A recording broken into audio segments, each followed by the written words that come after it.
Hi there, welcome back. Today we're going to be talking a little bit more about accessibility.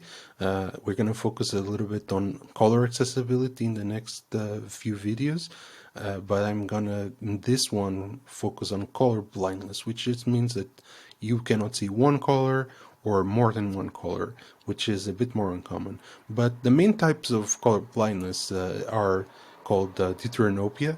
So if you want to kind of understand what we're talking about, just like you studied in art school or like in your design education, light comes in three lens, right? Like so, we have red light, we have green, and we have blue, right? So we have in our eyes cones for each of these wavelengths. We have cones for red, we have cones for green and blue.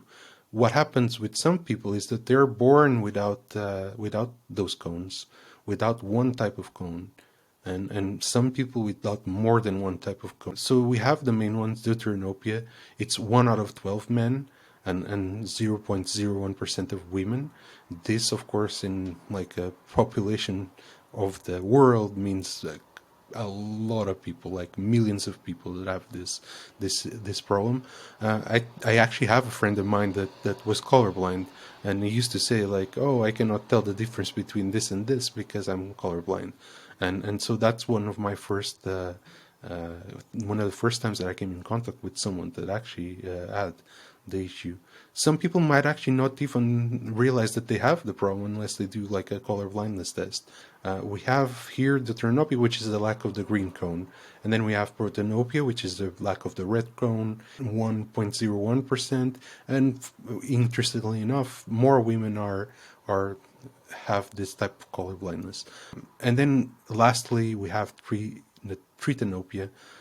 These names tend to be hard to say, which affects like 0.0001% of men, which is much rarer. And these are conditions where you're missing one of the cones. Like a much even rarer condition is when we actually only see black and white, and that affects like a fraction of the population, but still affects some of the population where they don't see color at all.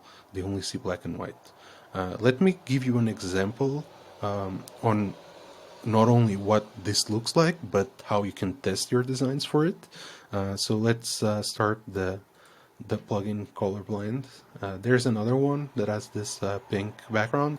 I think this one is a bit better in terms of like testing images. So let's run it. And now we see that we have here the most common one, the Deuteranopia, and you can already see, right? Like we had like a traffic light with red to stop, yellow to pay attention, and green to go.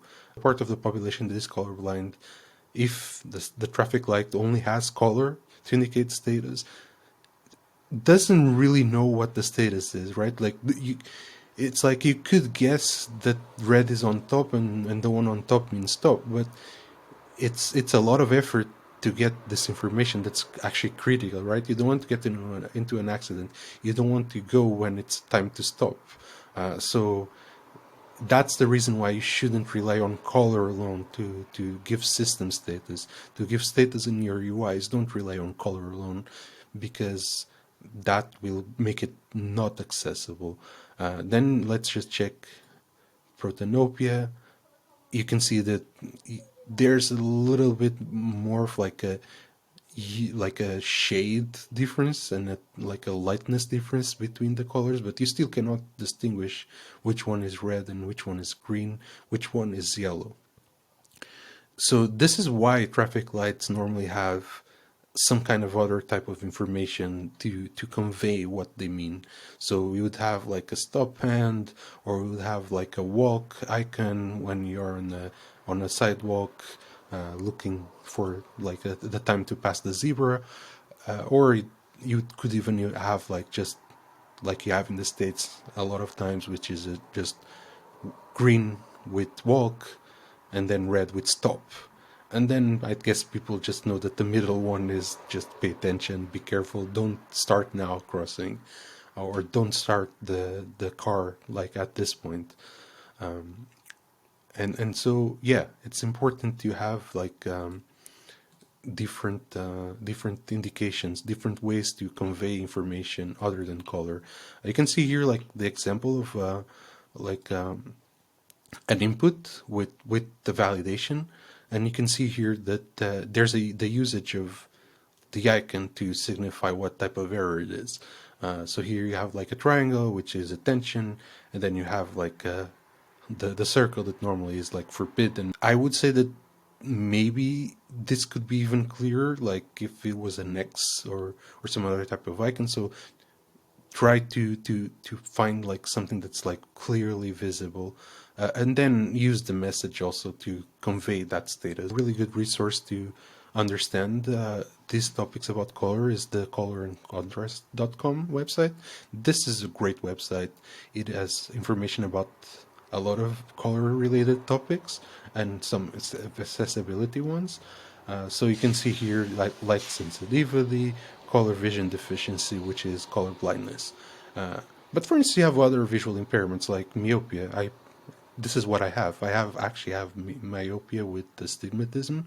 So without my glasses, I see blurred, and I have a tougher time seeing as things get away from me.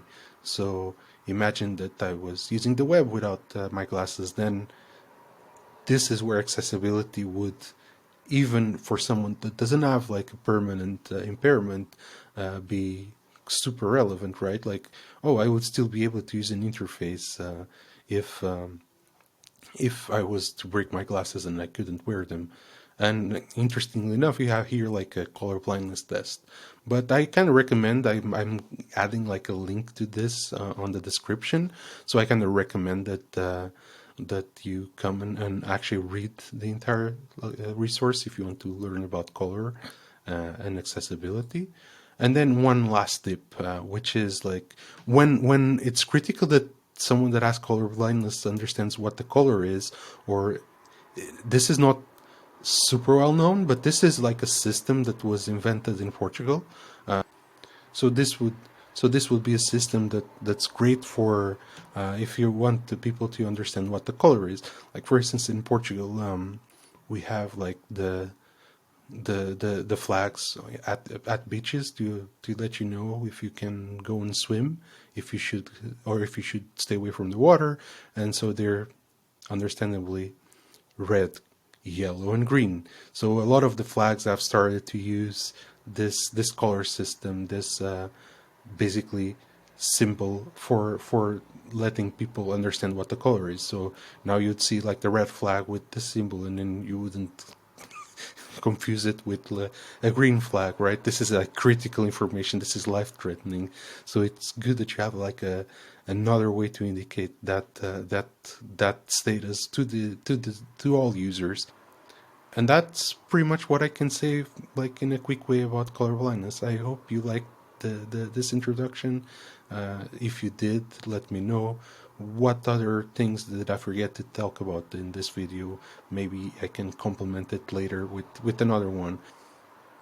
The next video might take a while. I'm starting like a new job tomorrow, so I will have to figure out like how much time do I actually have to continue recording these videos. So if you spend a lot of time without seeing me, you know what the reason is. Not to be worried, but I think I will be able to get back to recording videos sometime in the future. So we'll look forward to another like video about accessibility or another product design topic. So I hope you have a great